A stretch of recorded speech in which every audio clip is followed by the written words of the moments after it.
네, 우리 하나님의 말씀 고린도전서 7장 8절 말씀 보시겠습니다.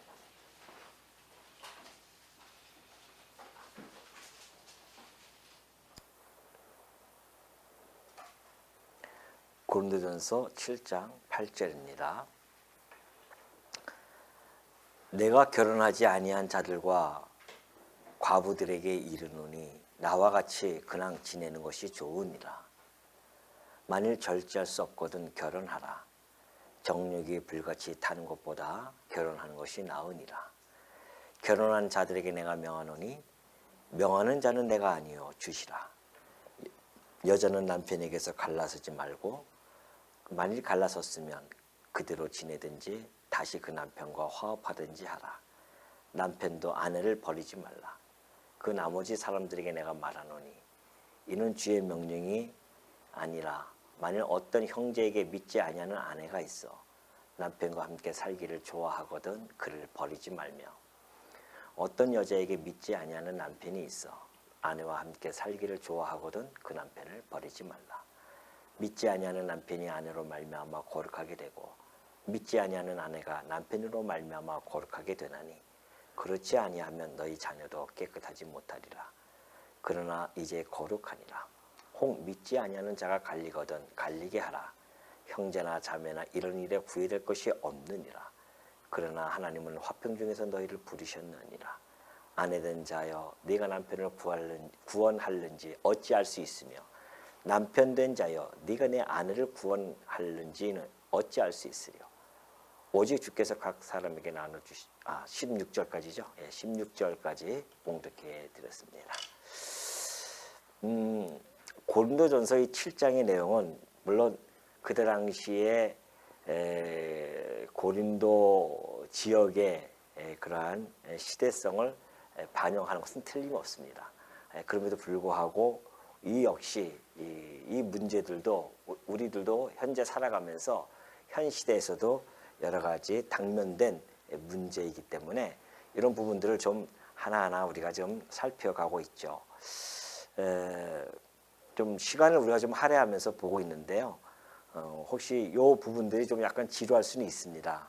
그럼에도 불구하고 제가 또 언제 뭐 고린도서를 강론하겠습니까? 아마 제가 마지막일 수도 있고 그래서 좀 세세하게 하나하나 여러분에게 전달 같이 살펴보면서 하나님의 말씀이니까 그 어떠한 부분도 소홀하지 않고 우리가 좀 살펴보고자 합니다.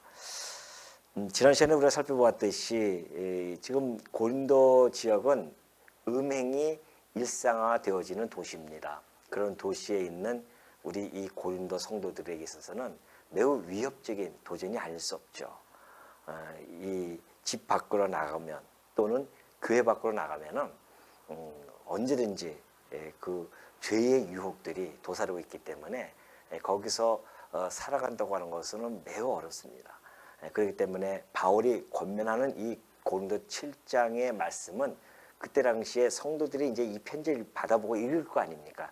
다 이렇게 모여서 제가 이렇게 읽듯이 다 읽어가고 있거든요. 그럼 성도들이 그 말씀을 듣는 거죠. 그러면서 지금 하나하나 우리가 고린도 성도들의 그 심정으로 우리가 한번 살펴보도록 하겠습니다. 우리 뭐 지금도 현 시대도 마찬가지입니다. 현 시대도 타락 이 도시에 우리가 살고 있죠. 사실은 나가면은 뭐 지금 뭐 환락의 도시로서 살아가고 있는데 우리가 그 가운데서 우리의 신앙을 지켜나간다고 하는 것 이것이 하나님의 은혜이지만 우리가 그 은혜 가운데서 어떻게 신앙을 지켜나가야 되어져야 하는지에 대한 구체적인 부분들을 살펴보는 것이 우리에게 매우 유익하기 때문에 한 절 한 절씩 좀 살펴보도록 하겠습니다. 이 8절부터 11절 보면은 이제 바울이 과부와 결혼을 한 성도들에 대해서 권면을 해주고 있는데요. 먼저 결혼하지 아니하는 자들, 아직 결혼을 하지 않았어요. 그러한 자들과 또 과부들에게 지금 권면을 해준 겁니다. 나와 같이 그냥 지내는 것이 좋다는 거죠. 이것은 물론 바울이 지금 뭐 자기가 금욕주의라든가 독신주의자이기 때문에 이렇게 지금 이야기하는 것은 아닙니다. 뿐만이 아니라 독신보다 결혼이 낫다거나 또한 결혼보다 독신이 낫다는 어떤 양자택일의 그러한 논리로 순종하면 그 논리로 이해해서는 안 된다는 것입니다. 우리가 이걸 읽고 나서 바울은 나와 같이 그냥 지내는 것이 좋다는 거 독신주의를 고집하나 보다 이렇게 오해해서도 안 된다는 것이죠. 그럼 결혼이냐 아니면 독신이냐 이걸 양자택일을 우리가 강요하는 것도 아니라는 것이죠. 바울이 얘기하는 것은 그런 것을 염두에 두고 우리가 하나하나 읽어가야 된다는 겁니다. 이것은 단지 이제 하나님께서 주신 은사들이 있어요. 각자에 주신 은사의 그 분량대로 순종하면 된다는 것을 잘 보여주고 있습니다. 그럼 왜 바울은 그렇게 얘기하는 것이 왜 나와 같이 지내는 것이 좋으니라? 지난번도 말씀드렸지만은 독신으로 지내는 것이 좋은 이유는 곧 임박한 환난을 경하게 하기 위한 것입니다. 바울이 26절에서도 얘기했듯이 이제 임박한 환난으로 말미암아 그러잖아요. 지난번에 말씀드렸죠. 지금 이때 고린도서를 쓸 당시가 55년경이었으니까 이제 곧 막 그런 환난들이 닥쳐오기 시작할 겁니다. 바울은 이미 그걸 바라보면서 지금 이 편지를 쓰기 때문에 그런 시대성을 우리가 충분히 이해하고 이것을 읽어가야 된다는 것이죠. 환난이 오니까 사실 이 환난의 때에 지혜롭게 보내기 위해서는 홀로의 몸이 참 좋습니다. 그죠? 그때 당시에 그런 일화가 있어요. 보니까 땅에다가 예수 그리스도 이름을 이렇게 써요. 그리고 핍박하는 자들이 여기다가 네가 침을 뱉고 지나가면 내가 살려주고 아니면 너희가 죽이겠다. 이렇게 이제 하는 거죠. 우리도 과거에 그랬다고 하지 않습니까? 뭐 예수님 사진을 이렇게 밟고 지나가면은 용서해주고 안 그러면은 이제 죽인다고 하는 이런 이제 핍박자들이 그 부정케 하는 거죠. 예수 그리스도를 부정케 하는 것이기 때문에 그러한 핍박 환난을 만났을 때에 우리가 만약에 가정이 있고 물론 뭐 가정이 있어서 그걸 밟고 없어서 못 밟고 뭐 이런 건 아니겠지만은 그래도 어느 정도 심리적으로는 영향을 끼칠 수 있다는 거죠.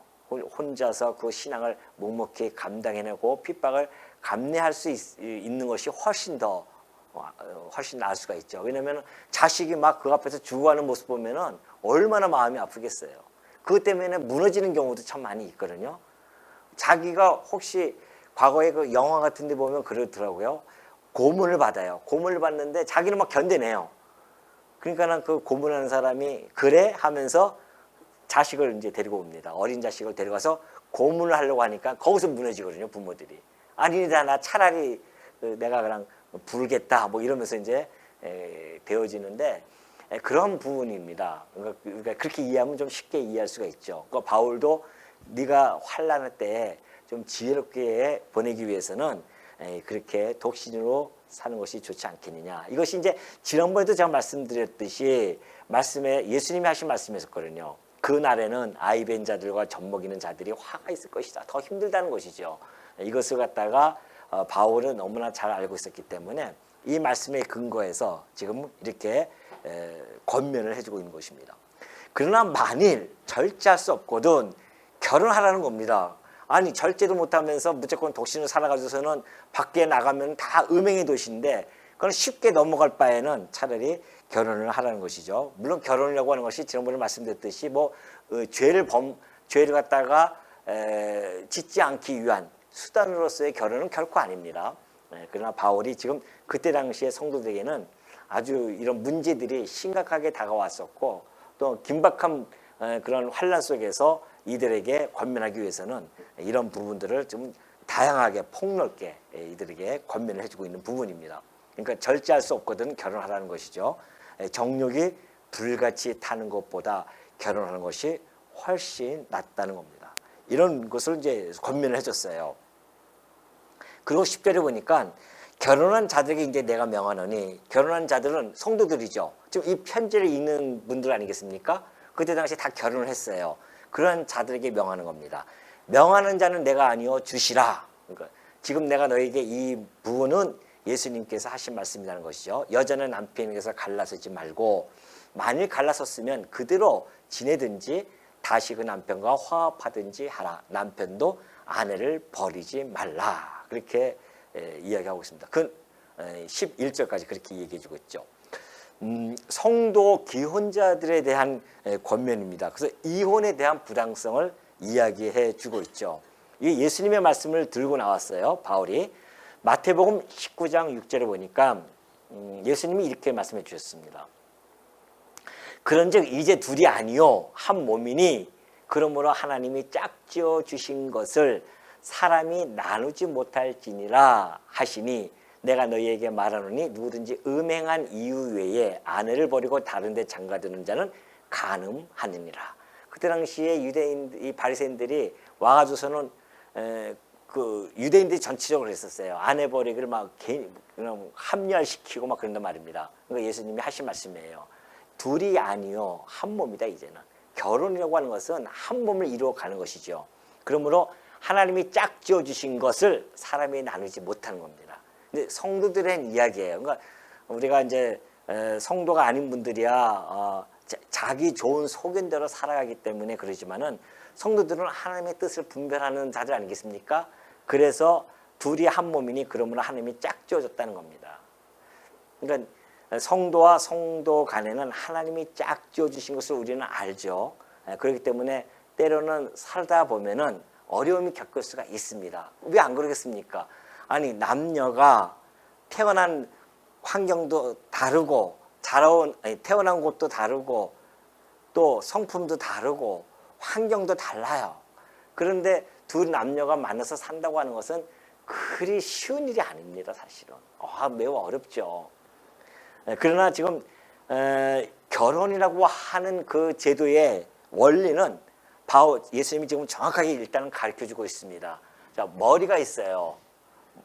그리고 이걸 한 몸의 지체로서 그렇게 설명을 해주고 있는 거죠. 남편입니다.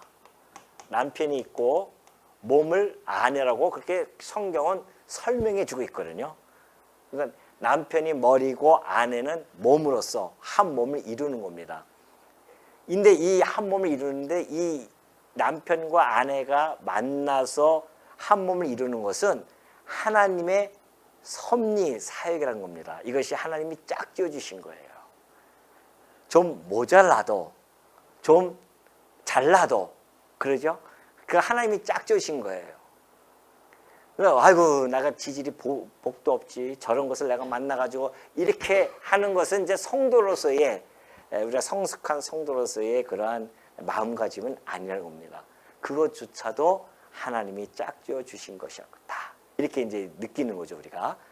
그러면서 하나님이 짝지어 줬기 때문에 사람이 나누지 못한다는 것을 기본적인 원리로서 바울이 설명해 주고 있어요.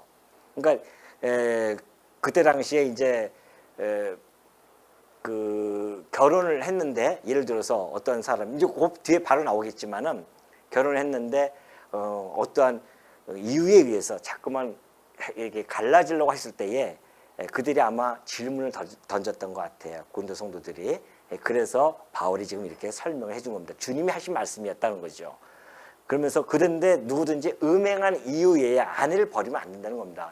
여자도 마찬가지고 남자도 마찬가지고 만약에 음행을 했다고 했을 때는 그것이 나눌 수 있는 어떠한 이유가 될 수는 있지만은 그렇지 않고서는 너희가 장가드는 것은 간음하는 것이다. 이렇게 말씀을 해주고 있었습니다. 예수님이 하셨던 말씀입니다.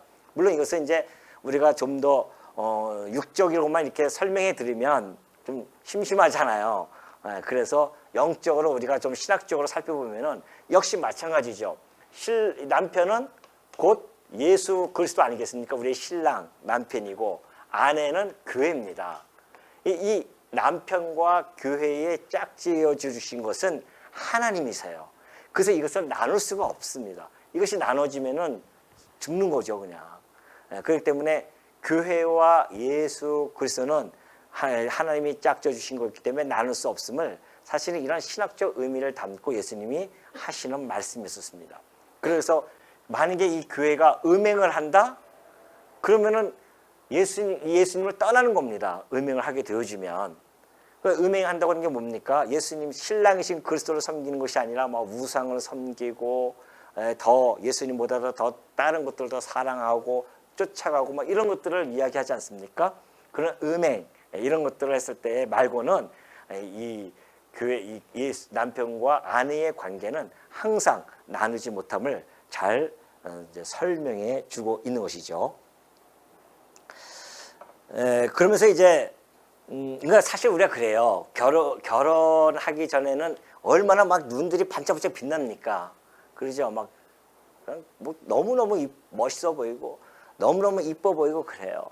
그러나 그것이 긴 사람은 1년도 안 간 거 아닙니까? 1년 더 가나요? 한 2, 3년은 신혼기간이 있을 수 있죠.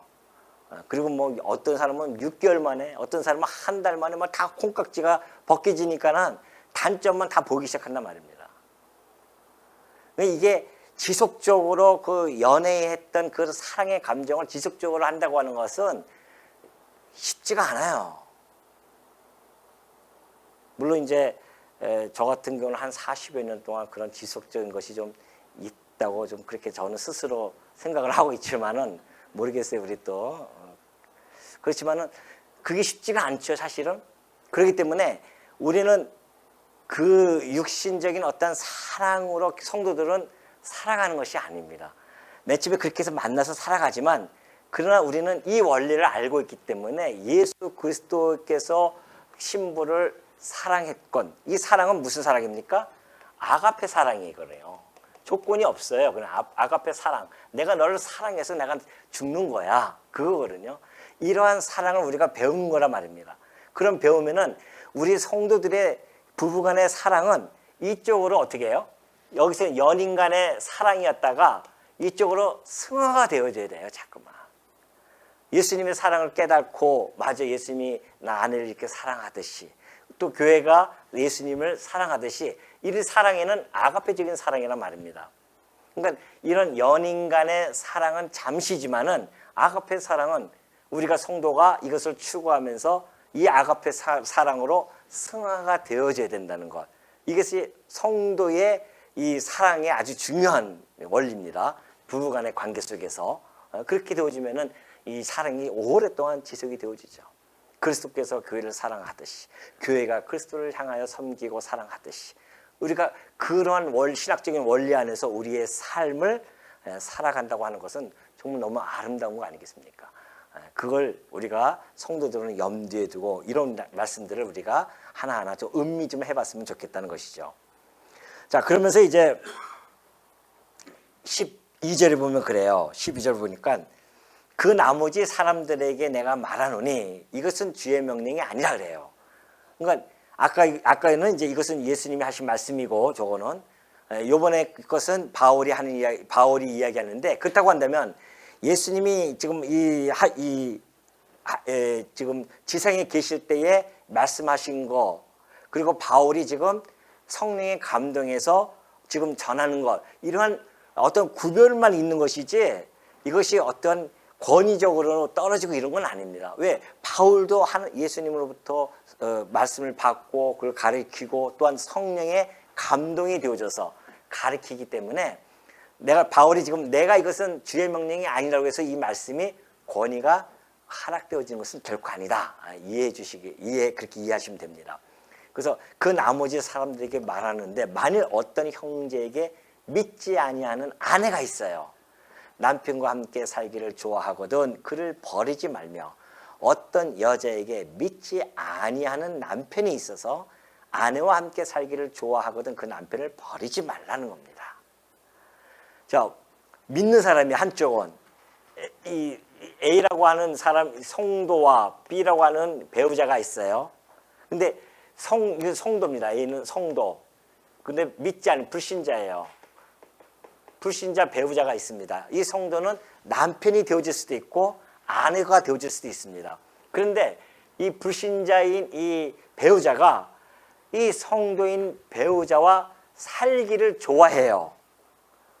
그죠? 좋아한다고 해서는 당신이 교회 다녀도 좋고 내가 다 인정하고 할 테니까 걱정하지 마시오 하면서 함께 그것을 인정해주고 그리고 함께 살기를 좋아하는 분들이 있단 말입니다.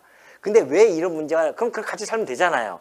근데 왜 바울이 이런 얘기했냐면 그때 문제를 제기했어요. 성도들이. 바울이요. 내가 성도 아닙니까? 예수를 믿는 사람인데 내 배우자는 불신인데 자꾸만 내가 복음을 전해도 안 믿으려고 합니다. 그러면 내 신앙을 지키기 위해서 내가 갈라지고 싶습니다. 이런 문제가 지금 제기가 된 거예요, 바울이. 그러니까 바울이 아니다. 불신자가 살기를 좋아하면은 갈리지 말라는 것이죠. 그냥 같이 사는 것이 성도가 이 불신자의 그런 어떠한 그 신앙이 없는 그런 부분들을 안고 갈 수 있는 그러한 성숙, 아량 이런 것들이 있어야 된다는 겁니다. 그 이유가 있어요. 그 이유는 14절을 보면 그죠. 믿지 아니하는 남편이 아내로 말미암아 거룩하게 되고 믿지 아니하는 아내가 남편으로 말미암아 거룩하게 되나니 그렇지 아니하면 너희 자녀도 깨끗하지 못하니라. 그러나 이제 거룩하니라 그래요. 자, 일단 갈리지 말라고 하는 것은 이 혼인 관계를 아주 소중히 여기라는 겁니다. 하나님이 짝 지어 주신 거니까 그것을 귀히 여기라는 거죠. 우리 히브리서 13장 4절에서 그때 한번 살펴본 바 있죠. 모든 사람은 결혼을 귀히 여기라고 하지 않습니까? 그래서 침소를 더럽히지 않게 하라. 음행하는 자들과 가늠하는 자들 하나님이 심판하시다. 이렇게 말씀도 있듯이 성도들은 이 결혼, 혼인 관계를 매우 귀히 여길 줄 알아야 됩니다. 그래서 바울이 지금 이런 설명을 해줬는데, 그런데 그 이유가 14절에 믿지 아니하는 남자나 여자가 믿는 사람을 통하여서 신앙이 가질 수가 있다는 겁니다. 그의 삶을 통해서. 사실은 그 실예를 보면은 우리가 룻기서를 보면은 잘 알 수 있습니다. 룻기의 1장 16절 보니까요. 룻이 이르되 내게 어머니를 떠나며 어머니를 따르지 말고 돌아가라. 강권하지 마옵소서. 어머니께서 가시는 곳에 나도 가고 어머니께서 머무시는 곳에서 나도 머물겠나이다. 어머니의 백성이 나의 백성이 되고 어머니의 하나님이 나의 하나님이 되시니라. 이게 사건 잘 아시죠? 자, 나오미가 두 아들하고 남편하고 딱 저기 모압 지역을 갔어요. 모압 땅에 갔는데 다 죽어버렸습니다. 나오미 혼자 있어요. 두 며느리만 있고. 그러니까는 그 중에 한 며느리는 가라고 했더니만 친정으로 갔고. 근데 이 룻은 그때 어머니한테 한 이야기입니다. 어머니, 제발 좀 그렇게 하지 마십시오. 당신의 백성이 나의 백성이 되어지고 어머니 하나님이 나의 하나님이 아니십니까? 불신자였었어요, 룻은. 그런데 남편과 그 시어머니는 하나님의 백성이었단 말입니다. 그걸 보고서는 따라간 거예요. 이렇게 거룩해질 수가 있단 말입니다. 그러니까 이걸 항상 우리의 성도들은 열어놓고 있어야 된다는 것이죠. 그러니까 이 믿는 배우자가 신앙을 가질 수 있기 때문에 성도들은 항상 그럴 뿐만이 아니라 만약에 가족이 뿔뿔이 헤어진다고 생각해 보십시오. 그러면 자녀들마저 주님을 알 수 있는 기회가 잃을 수 있다는 겁니다. 자녀가 있어요, 둘이. 근데 그럼 무조건 갈라진다고 한다면 그 자녀는 신앙을 가질 수 있는 기회를 잃을 수도 있어요. 그러나 가정이 만약에 불신자가 신자로 이 성도의 삶의 모습을 보면서 불신자가 거룩해져 가지고서는 그렇게 되어진다고 한다면 그 믿는 가정이 되어지면 자녀들도 신앙 안에서 자랄 수 있다는 것을 지금 14절 후반절에서 바울이 설명한 겁니다. 남편으로 말미암아 거룩하게 되나니 그렇지 아니하면 너희 자녀도 깨끗하지 못하고 헤어지면 너희 자녀가 그렇게 신앙 안에서 못 자르지 않겠느냐, 그런 이야기죠. 그러나 이제 거룩하니라. 믿는 가정이 되어지면 자녀들도 신앙 안에서 잘 자랄 수 있기 때문이다. 그래서 우리가 신앙을 가진 사람들은 베드로가 그렇게 힘주어 얘기한 겁니다. 베드로전서 3장 1절 보면 그러잖아요. 아내들아, 이와 같이 자기 남편에게 순종하라. 이는 혹 말씀을 순종하지 않는 자라도 말로 말미암지 않고 뭐예요? 그 아내의 행실로 말미암아 구원을 받게 하려 합니다. 이것이 성도가 가지고 있는 자세이고 마음가짐이 됩니다. 자, 말로 암만 성도가 불신자 이 남편이나 아내에게 말로 암만 얘기해도 예수 믿어요, 예수 믿으세요, 당신 예수 믿어야 돼, 그래서 구원받아, 암만 그렇게 이야기하더라도 그 불신자들, 성경을 모르는 불신자들은 제일 먼저 복음을 접하는 것이 배우자의 행동에서 접하는 겁니다. 배우자의 행동이 그 자기의 구원에 접하는 그 초의 그 앞에 제일 선봉이에요, 그게. 배우자 성도가 보여주는 행동에 의해서 불신자가 성도로 바뀔 가능성이 많다는 겁니다. 말로만이 아니에요. 그 아내의 행실, 남편도 마찬가지예요. 남편의 행실, 아내의 행실로 말미암아 구원을 받게 하라는 것입니다. 그러니까 왜 저 사람이 이렇게 순종하는가? 남편이 뭐라고 얘기하면 그냥 다 순종하고 알았어요 여보 하면서 잘 이렇게 정말 보고서는 이 불신자들이 배우자 성도를 보면서 야, 참 저 내 배우자지만 저 배우자만 보더라도 참 예수 믿으면 저렇게 마음이 평안해지는구나. 난 저 사람만 있으면 마음이 평안해져. 이런 걸 느끼게 해줘야 된단 말이죠. 성도는. 그런데 이 불신자 이 배우자가 이 성도 배우자만 만나면 이상하게 화가 막 돋구고 짜증이 나고 참 내가 이거 잠깐 얘기한다는 것이 참 저도 그러네요. 예. 우리는 없겠죠? 성도님들은 없으니까 내가 마음 놓고 얘기합니다. 그렇게 하면은 믿겠냐 말이죠, 이게. 베드로가 그래서 그런 얘기하는 겁니다. 성도라고 하는 것은 그러한 사명감이 있는 겁니다. 배우자로서. 단지 그냥 저 사람 만나서 사는 거, 이 정도의 차원에서 우리가 살아가면 안 돼요. 하나님이 짝 지어주신 저 사람을 하나님께서 왜 내게 짝을 지어줬을까? 저는 내가 봤을 때는 정말 그냥 못나고 정말 그냥 형편없는 그런 짝임에도 불구하고 만세전에 그것도 만세전에 준비해놓고 짝을 맺어줬다는 거 아니겠습니까? 그러니까 우리가 믿음이 성숙되어지면은 그런 부분을 충분히 감안하고 받아들일 수가 있는 거죠. 그래서 그 사람의 모자란 부분을 바라보면서 하나님이 저 사람으로 하여금 나를 통하여서 구원에 이르게 하려고 나를 만나게 했나 보다라고 하는 것까지 올라간다고 한다면 우리가 살아가면서 부딪히는 여러 가지 문제들을 우리가 충분히 소화하면서 받아들일 수 있는 거죠. 그게 믿음의 성수가 아니겠습니까? 그래서 지금 베드로도 얘기했듯이 말로 하는 것이 아니라 뭐예요? 아내의 행실로 남편의 행실로 말미암아 구원을 받게 하려 하는 것이다. 너희의 두려워하며 정결한 행실을 보는 거예요. 불신자 배우자들은요, 성도 배우자의 뭘 봐요? 정결한 행실을 보고 야, 저 정도면 나도 예수 믿고 싶다라고 하는 그러한 사명감을 가지고 우리가 불신자 배우자들을 대해야 된다. 바울은 지금 베드로도 한결같이 그렇게 지금 권면해주고 있는 겁니다. 그러면서 15절 혹 믿지 아니하는 자가 갈리거든 갈리게 하라. 형제나 자매나 이런 일에 구애될 것이 없느니라. 바울이 아주 과감하게 얘기합니다. 불신 배우자가 만약에 이혼을 원해요. 너 예수 믿어? 나 너하고 살고 싶지 않아. 그럼 어떻게 해요? 살지? 그럼 알았다. 아니 당신 무슨 소리예요? 내가 당신 없으면 못 사는데 내가 예수를 안 믿을지언정 당신하고는 내가 살아야겠습니다 라고 하는 분들도 있겠지만은 그러나 성경에서 이야기하는 것은 그래요. 만약에 불신자가 나 너 예수 믿어서 난 싫어 못 가. 근데 이게 이제 이단들이 이런 성경 구절을 아주 합리화하고 정당화시킵니다.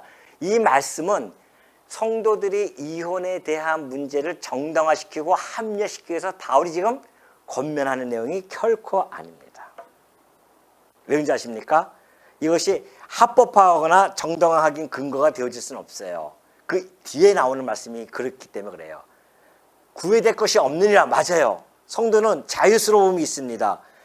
하나님 예수 그리스도로부터 우리는 자유로움을 얻었기 때문에 자유로울 수가 있어요. 그러나 뒤에 나오죠. 그러나 뭐가 나옵니까? 하나님은 화평 중에서 너희를 부르셨다. 이 성도도요. 하나님이 언제 부르셨나? 화평 중에서. 다시 화평 중이라고 하는 것은 화평이라고 하는 그 영역 안으로 우리를 불러들였어요. 하나님이. 당신의 아들을 보내셔서 우리의 화목제물이 되어주셔서 하나님과의 화평을 이루게 해주셨단 말입니다. 그래서 성도들은 하나님의 화평 영역에 들어올 자들이에요. 그러한 자들이기 때문에 이 성도는 언제든지 뭐 할 이유가 있다? 화평을 나눠야 할 이유가 있는 겁니다. 왜? 하나님도 나를 화평 가운데 집어넣으셨는데, 바울은 그걸 뒤에 이야기하는 거죠. 그러나 하나님은 화평 중에서 너희를 부르셨느니라. 그러나가 항상 중요합니다. 그러니까 앞에 있는 그 갈리는 이혼에 대한 이 문제가 합법화하고 정당한 근거로서 우리에게 주어지는 거 아니에요. 어쩔 수 없이 그럴 수밖에 없을 때는 어쩔 수 없지만, 그러나 어떻게 해든지 우리가 힘을 다하고 아주 어떤 극단적인 상황까지 갈 때까지는 어쩔 수 없지만, 그 전까지는 우리 성도로서 할 도리는 다 해야 된다는 것이죠. 모든 타당한 모든 수단을 동원해서라도 이 불신 배우자로 하여금 혼인에 대한 이 서약의 소중함을 가르쳐주고 지켜봐주고 참고 있어야 됩니다. 근데 정말 안 되겠다 싶을 때는 그때는 어쩔 수 없잖아요. 그때는 갈라서 해야 되죠. 그러나 지금 우리가 그 전에 우리가 성도들이 늘 마음속에 품어야 되는 것은, 우리는 성도잖아요. 성도로 가는 것은 하나님과 우리가 화평 안에 가운데 있다는 그 뜻이고, 그렇다고 한다면 우리도 불신자일 때, 하나님과 화평하지 못할 때에 그렇게 부름을 받았는데 우리 배우자가 불신자라고 한다면 우리는 화평을 전해야 할 전도사로서의 사명이 있다는 겁니다. 그래서 화평 가운데 부르지 않았느냐. 그러면서 혹 믿지 아니 16절 아내된 자여 네가 남편을 구원할는지 어찌 알 수 있으며 남편된 자여 네가 내 아내를 구원할는지 어찌 알 수 있겠냐 말이죠. 혹시 불신 배우자가 구원받기로 작정된 자인 줄 우리는 아무도 모르잖아요. 그렇기 때문에 끊임없이 이 배우자에 대한 그러한 정말 그리스도의 사랑, 이 사랑을 끊임없이 우리가 전달해 줘야 되고, 복음을 전하되 우리의 행실을 통하여서 복음을 전해야 되고, 하나님이 나를 갖다가 화평 가운데 인도해 주셨어. 그러니 내가 당신과 화평 가운데 살기를 원해 라고 하면서 화평을 전해 준다고 한다면 그 사랑, 배우자의 그리스도의 사랑 앞에 녹아지지 아니할 자가 과연 있겠냐 말이죠. 안 그러겠어요?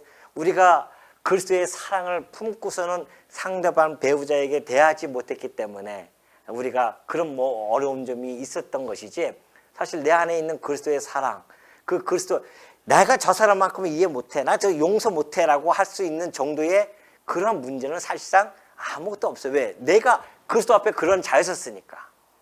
내가 그리스도 앞에서 정말 나는 용서받지 못할 죄인이었단 말입니다. 그러한 죄임에도 불구하고 그냥 오셔서 예수님께서 당신의 사랑을 전달해 줬잖아요. 이 아가페 주는 사랑을 우리에게 전달해 줬단 말입니다. 그 전달받은 우리들의 성도는 그 전달받은 자들이란 말입니다.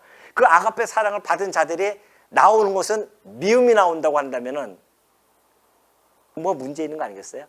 주께는 엄청난 사랑의 아가페 사랑을 흠뻑 받았는데도 내가 내 모습에서 나오는 것은 하나님의 그 그리스도의 사랑이 아니라 내 안에 있는 증오와 미움이 터져 나온다고 한다면은 우리가 성도라 부름을 받을 수 있는 존재가 되겠냐 말이죠. 말씀은 알아. 말씀은 그냥 시커먼 까만 글씨로만 알아듣는 거지, 이 말씀이 정말 깨달아져서 내 삶에서 그 말씀이 작동되어지지 않는다고 한다면 기도해야 되죠. 어떻게 하겠습니까? 근데 그런 문제조차도 우리가 기도 못할 때가 많이 있거든요. 그 문제에 함몰되어져요. 부부간의 문제에 함몰되어지면은 그리스도의 이러한 사랑 말씀들이 하나도 안 들어오는 거예요. 이게 문제예요. 거기서 그거는 깨져야 되고, 자기가 깨져야 되고, 내가 어느 가운데 하나님 나를 화평으로 부르셨는지, 화평이라고 하는 그 영연에 부르셨는지를 깊이 깨닫는 것은 기본적인 원리예요. 이것은 우리가 로마서에서 계속 나오고 있지만은 내가 얼마나 불의한 자인지를 깨달아야 내 안에 있는 미움과 증오가 상대편에게 나가지 않는단 말입니다. 이것은 성도와 성도 간의 관계도 마찬가지입니다. 부부 간에도 마찬가지지만 성도와 성도 간의 관계도 내 안에 증오와 미움이 있다고 하는 것은 그리스도의 사랑을 아직 내가 깨닫지 못하고 있는 거예요.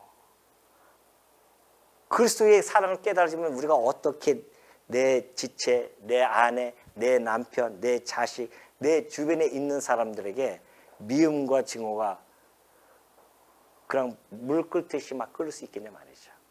물론 우리가 약한 인간이기 때문에 때로는 그럴 수도 있어요. 그러나 오늘같이 이렇게 말씀 앞에서 우리가 무너져야 됩니다. 말씀 앞에서 무너지는 거죠. 맞아. 그럼 우리의 삶을 성찰해 보는 거 아니겠습니까? 삶을 뒤를 돌아보고 이것이 내 마음속에 교훈이 되어지고 책망이 되어지고, 그래서 우리의 행실이 점점 변화가 되어져서 내 주변에 있는 사람들이 나의 행실을 통하여서 예수 그리스도에게로 돌아온다고 한다면 이 세상에 그거보다 더 큰 삶의 의미와 목적이 어디 있겠냐 말이죠. 이것이 바로 바울이 이 고린도 성도들에게 전달해 주는 메시지였었습니다. 그렇기 때문에 우리가 이런 내용들을, 지금도 이 이혼 풍조가 얼마나 만연해 있습니까? 우리의 영육 간의 성결함, 이런 것들을 유지하기 위해서는 이런 말씀들을 마음속에 깊이 간직해야 되고, 또 아직 우리가 현재 결혼 생활을 하고 있는 우리 성도님들이 있으면은 그 모든 이 세상의 풍조에, 만연되어진 이 풍조에 따라가지 아니하고 우리가 거기서 거슬러 올라가서 우리 주께서 맺어주신, 하나님께서 짝져주신 그 부부 간의 관계를 정말 그리스도 안에서의 그 사랑으로 잘 유지되어지는 것, 이것이 오늘 이 고린도전서 7장을 통하여 우리가 다시 한번 깊이 생각해야 할 부분이라 여기져서요, 오늘 이 말씀을 이렇게 살펴보았습니다. 여러분 마음속에 꼭 간직하시고요, 성도로서의 삶이, 결혼 생활이 어때야 되는지를 다시 한번 깊이 생각하시는 성도님이 되어주시길 당부드립니다.